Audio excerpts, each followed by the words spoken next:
नुसार तुम्ही या ठिकाणी आपले विचार मांडावेत. ही बैठक कशी आहे की कुणी काय मनात ठेवू नका. तुम्हाला जे वाटतंय, तुमचे जे प्रश्न आहेत ते प्रश्न ते विचार तुम्ही काय करा या बैठकीत. म्हणजे आमच्याकडूनही काही राहत असेल, समजा कृती समितीकडूनही काही राहत असेल तर ते त्याच्यात आपण ऍड करू. त्याच्यामुळं मी आता काही नाव घेत नाही कुणाचं. कुणाला जर काही बोलायचं असेल, काही एखादा मुद्दा मांडायचा तिथं उभा मांडा, चर्चा होईल. आपण असं बसू बोल नाही, बोल बसू, चर्चा करू आणि मग मुद्दे मांडू. एवढं मी तुम्हाला आवाहन करतो आणि तुमचे सगळ्यांच्या उपस्थितीबद्दल धन्यवाद देतो. आणि माझे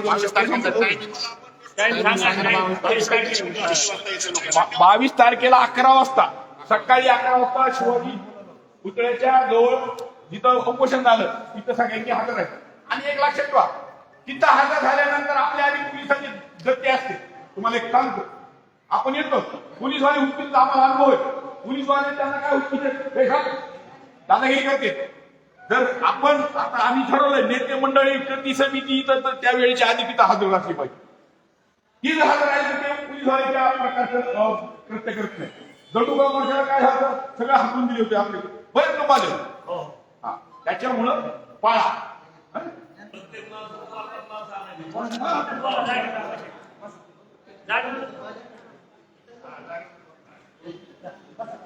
संघर्ष योद्धा प्राध्यापक सचिन भाई अवभाई हे सर्वसामान्य ठेवीदाराकरता जे रस्त्यावर आंदोलनाची दिशा ठरवित आहेत. सुरेश कुटे हे तर खानदानी श्रीमंत नाहीये, विकास कुठे आहे, आणि सर्वसामान्य गरीब माणसाला पैसा कुठला आहे. हा पैसा मिळवण्यासाठी सर्वसामान्य ठेवीदारांना रस्त्यावर उतरायचा पर्याय नाहीये. आज बँका आडमाप लोन केलंय कुठेच्या प्रॉपर्टीवर, हे याला स्टे आणण्याचं जरुरी आहे. कारण यांनी लोन सरकारी नियमात दिले गेले नाहीये प्रमाणे. आणि हे पैसा कुठे यांचं नसून आणि लोकप्रतिनिधी या बाबतीत निष्क्रिय आहे. खुद बीडचे पालकमंत्री आणि आमदार शब्द बाबतीत बोलत नाहीये. फक्त सचिन भाई अवभाई या बाबतीत शब्द उठत आहे. सर्व ठेवीदारांना एक आव्हान आहे बीड मधल्या, जर कष्टाचं पाहिजे असेल तर 22 तारखेला रस्त्यावर पर्याय नाहीये. आज सर्व ठेवीदारांना बीड शहरात आणि बीड महानगरातलं हे सांगणं आहे.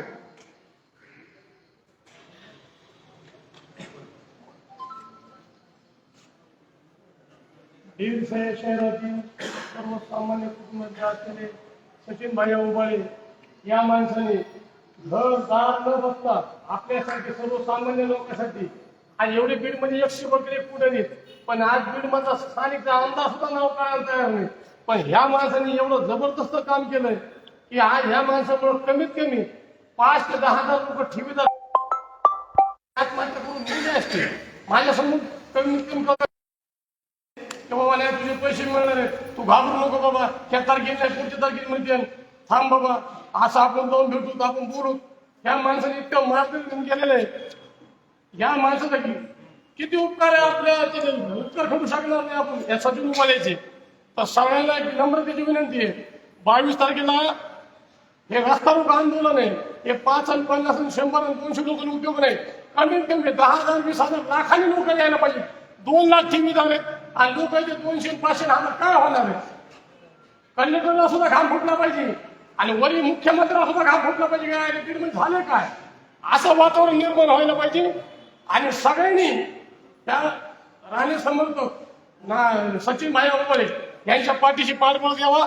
तुम्हाला सांगतो निश्चित 100% नाही 101% आपले पैसे मिळतील हे तुम्हाला कळेल.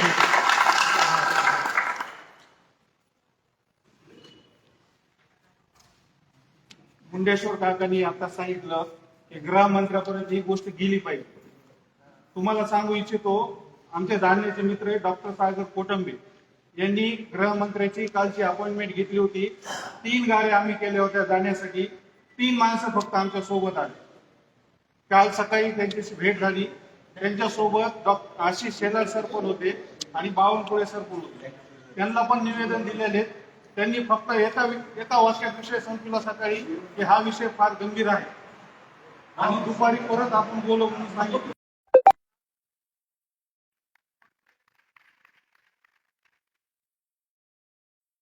22 तारखेला यावा आणि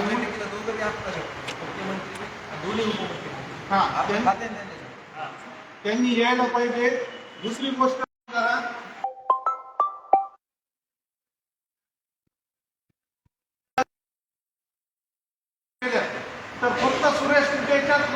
सील न करता अर्चना कुठे, यशवंत कुलकर्णी, आशिष पाटोदेकर आणि त्यांच्या संचालक मंडळातले जेवढे काही लोक आहेत त्या सगळ्यांच्या प्रॉपर्ट्या त्यांना जप्त करायला भाग पाडा आणि त्यांना अटक करायला भाग पाडा, तरच यातून पर्याय निघू शकतो, तरच आपल्या टीव्ही भेटू शकतात, नाही तर नाही भेटणार. आणि महिलांनी पण आपला सूचना मार्गदर्शन करावं. महिला कुणी बोलायचं होतं या. त्या जागेवर वरून बोला. नाही का? तुम्ही बोलत नाही.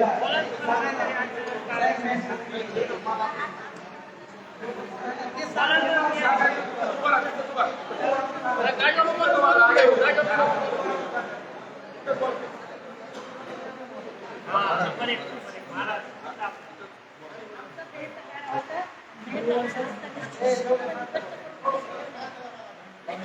पैसे ठेवलेले मला इतकं म्हणजे पैशाने 1 वर्ष झालं आणि खूप काय आणणार नाही. आता इतक्या मला गरज आहे, मला उत्तम वस्तू सुद्धा येत नाही माझ्याकडे, तरी पण 1 रुपया सुद्धा नाही. आम्ही सगळी आयुष्याची कमाई तिथं ठेवलेली, आता आम्हाला 1 रुपया सुद्धा नाही असं खर्च करायला सुद्धा आमचे पैसे यावं आम्हाला इच्छित नाही. आम्ही जिथं म्हणत तिथं तुमच्या पाठीशी तयार येते, कुठं नेतात तिथे येतो खाली, फक्त आमचे पैसे भेटावं हीच आमची विनंती. सगळ्या महिलांनी 22 तारखेला यायचं. आमचं तर हीच मत, तर अगोदर ते मोर्चा काढला तेव्हाच होतं हे असं रस्ता रोको आंदोलन करायचं, पण ते काय झालं नाही. तर आता सगळ्यांनी यावं.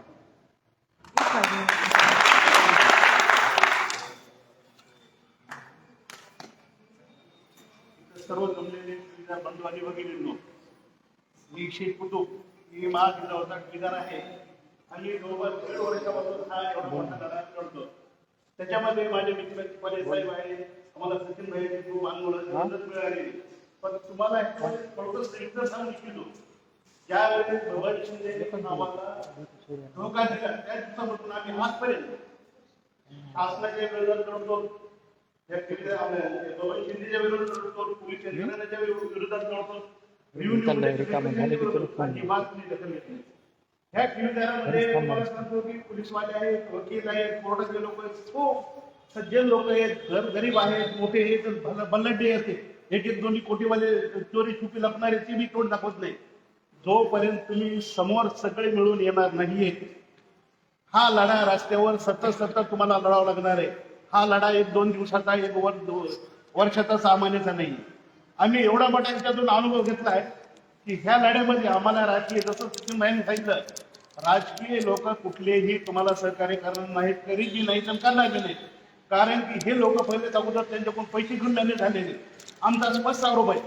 पोलिसांनी, तुम्हाला सांगतो, हा आकाश गायकवाड नावाच्या एका मित्राने आमच्या, तो आर्थिक गुन्हे शाखेचा फौजदार खाडे, जेव्हा त्याला ट्रॅप केल्यानंतर ह्या आमच्या महाजिजाऊला अक्षर ते केळाच्या टोपल्या टाकलं होतं, पण त्या पोरामुळे त्याला कुठेतरी जीवजानमुळे प्रकार करावं.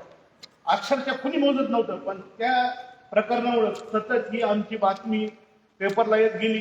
प्रशासन परेशान झालं, मीडियाने त्याला उचलून धरलं. काय समजले, जोपर्यंत तुमच्या ह्या बातमीला महत्व येत नाहीये, काय असं पब्लिसिटी ऑफिस असं 100-200 लोकांचा लढा नाही. हा एवढे लाखो लोक, आता सांगितलं 1 लाख लोक आहेत. 1 लाखापैकी मला 2 लाख लोक आहेत. आमच्याकडे जवळपास 16 लोक होते साहेब. सचिन भैया, तुम्ही आमच्यासाठी उपोषण केलंय, तुम्ही बघितलंय की 1600 लोकांमधून आम्हाला 100 ते 200 परवा आम्ही मोर्चा काढला आहे. आम्ही सतत त्याच्यामध्ये एवढे त्रास घेतोय, पण काही लोक नुसतं बागेची भूमी देतात. मला आवडत नाहीये, तुम्हाला आवडणार नाही, पण त्या लोकांना आवडतंय. आम्ही काय मजबूर झालो याच्यामध्ये. शेवटी आम्ही हे हायकोर्टात प्रकरण टाकलंय साहेब. औरंगाबाद हायकोर्टामध्ये हे प्रकरण चालू आहे. खाडेची बेल होऊ देणार, पण शेवटी सगळी पोलीस यंत्रणा त्याची मॅनेज असल्यामुळे आम्ही काहीच करू शकत नाही. हा कलेक्टर काही नुसतं कलेक्टरचे शब्द होते. तुम्ही आता बोलता म्हणजे नाही का, किंवा आम्ही त्या ह्याला आरोपीला 15 दिवसात आणतो, भगवान शिंदे 1.5 वर्ष झाला आहे, तसं नाही. कलेक्ट आम्ही ह्याला एसपीला सांगायला राहिलो, त्यांनी आम्हाला प्रत्येक शब्द दिला, तुम्हाला पैसे पाहिजे, कारवाई पाहिजे. आम्ही म्हणतो काय, आमचे आरोपी आम्हाला पैसे मिळाले, आनंदाची गोष्ट आहे. तुम्हाला 15 दिवसात आरोपी आणून देतील म्हणले. प्रत्येक वर्षी त्याचे शब्द आहेत. पण हा एसपी एवढा विचार आहे, त्याच्यासारखा निश्चित माणूस माझ्या लाईफमध्ये कुणीच पाहायला मिळणार नाही. अजिबात नाही. मी जवळपास 20 ते 25 तुम्ही बघितले, पण ह्याच्यासारखा खोटा आणि नीच माणूस कुणी नाही. तुम्हाला सांगतो, हे लबाड कोल आहे बीडला, आणि ह्यांनी एवढे पैसे खाल्ले त्यांच्याकडून. कमीत कमी 20 ते 25 कोटी खाल्लेले एसटी असो तुमचा हे असो सगळे पैसे खाल्ले.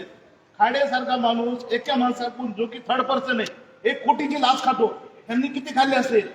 तुमचे कोटे कोण खाल्ले, परभणी कोण खाल्ले, बबन शिंदे कोण खाल्ले, सगळे कोण पैसे खाल्ले. म्हणून हे तुमच्या आमच्या ह्या गोष्टीला अजिबात दखल देत नाहीये. मला सांगा यांना आरोग्य सापडत नसतात का?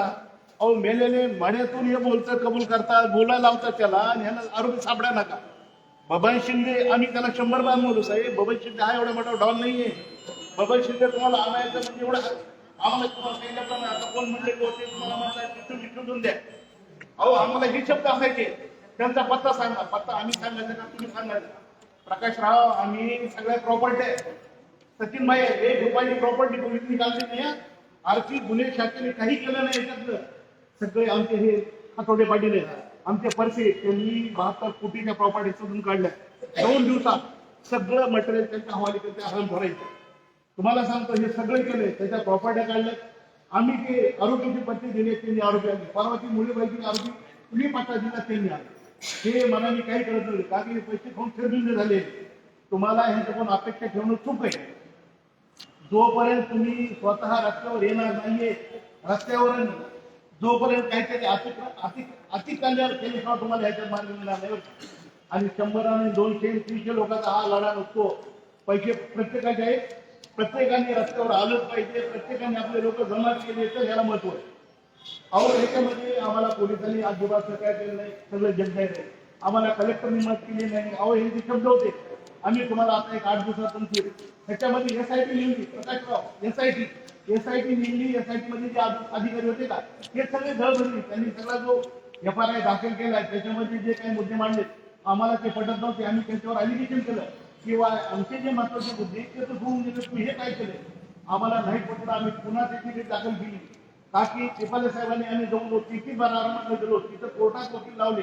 आमचे हे मुद्दे पुन्हा तिसरी सप्लिमेंटरी आम्ही त्याच्यावर केली का की ह्यांनी त्या आरोपीला पैसे खाल्ल्यामुळे ह्यांनी कसं त्याला वाचवायचं ही ह्या पद्धतीने काम करणार. आपल्याला ह्या लोकांकडून अपेक्षा ठेवणं टोटली चूक आहे. मग प्रशासन पोलीस असो किंवा रेव्हेन्यू असो कोणी असो. आता एक आम्ही याच्यावर शेवटचा प्रकार सांगतो तुम्हाला. आम्ही जे ह्या ज्या क्रेडिट सोसायटी आहेत ना त्याला DDR काही याच्यावर ताळमेळ नाही. तुम्हाला सेंट्रल गव्हर्नमेंट ऑफ जे ना त्यांच्या मार्फत एखाद्या पॉईंट बाटली किती असते का कशा पद्धतीने हे सगळे कारोबार आहे.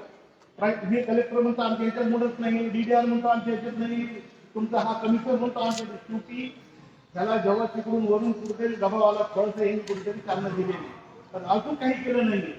आणि हे करायला फक्त एकच पर्याय लोकशाही मार्गाने तुम्ही जोपर्यंत ह्याला भेटवणार नाहीये हे आता आलं इलेक्शन मध्ये ह्याला जागा केल्याशिवाय पर्याय नाही.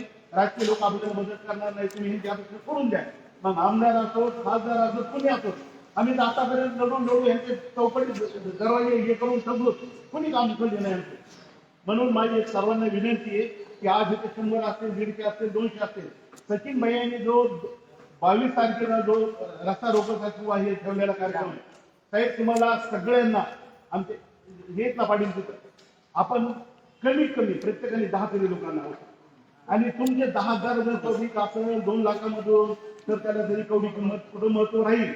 नाहीतर तुमच्या असे किती आले किती गेले काय नियोजन दिले कुणाला काही अडचण नाही. प्रशासनाच्या बाबतीत तुम्ही डोक्यातून काढून टाका. जोपर्यंत आता प्रकाशराव म्हणले की सगळे ट्रॅफिक तिकडून बंद व्हायला पाहिजे इकडून बंद व्हायला पाहिजे त्यावेळेस पोलीस यंत्रणा आणखी 2-2 मिनिटाला गव्हर्नमेंटला रिपोर्टिंग जाते. रिपोर्टिंगच्या आधारे त्यांना काहीतरी विचार करावा लागेल. आणि जर शांत बसून 50-100 लोकांना कोणी बोलत. त्याच्यामुळे माझी एक विनंती आहे सचिन भैया तुमच्यासाठी मरमर करतायत, आमची टीम आमच्यासाठी करते पण सचिनने सगळ्यासाठी केलंय हे आमचं खूप मोठं. मी प्रथम त्यांना धन्यवाद देतो की त्यांनी त्यांनी सगळ्यासाठी केलंय. आतापर्यंत आमचं खूप लोक मी म्हणणारे मोठे हा सामान्याचा लिखो आहे सगळ्यासाठी झटतोय. 4-5 दिवस घेणं अन्नात आलं तर त्यांनी आम्हाला वाईट वाटायला लागलं कुठं काय होतंय काय नाही. 7 दिवस आम्हाला वाटायला लागलं सचिन काय खरंय आणि त्यांनी अजिबात कुठलं ट्रीटमेंट घ्यायला बी नकार दिला होता. त्याच्यामुळं माझी विनंती आपल्या सर्वांना आहे सगळ्यांनी मेहरबानी करून 22ला तुम्ही जेवढी मेजॉरिटी आणतात तर तुमची इज्जत राहील. तुमच्या ह्या लढ्याला कुठेतरी यश येईल. तुम्हाला कसं सांगतो मी आम्ही 3 वर्षापासून एवढं टीम केलं त्याच्यामध्ये कुठेतरी गोळा करून तर त्याच्यामुळे प्लीज करू कृपा करू तुम्ही एवढे जास्त लोक आणा. हे तुमच्या पाठीमागे आहे. बुलढाणा सुद्धा यांचे नेते आहेत, ते पण त्याला खूप सतत कलेक्टरला दबाव आणतात, एसपीवर आणतात आणि हे केलं तर त्याला माझी कुठेतरी मजबूर आहे. त्याच्याबद्दल माझी विचार नाही.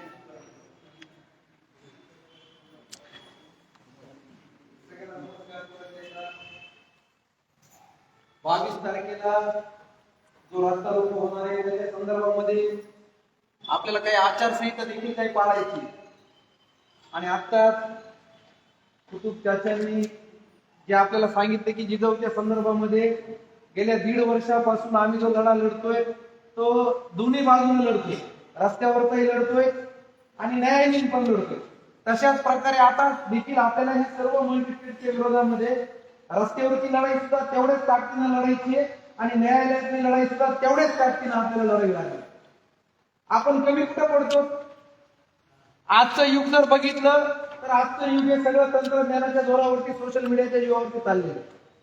आज आपण गेल्या 6 महिन्यापासून लढा सर्वसामान्यांच्या एका बॅनर खाली गोरगरिबाच्या आपण विविध प्रकारची आंदोलनं केली.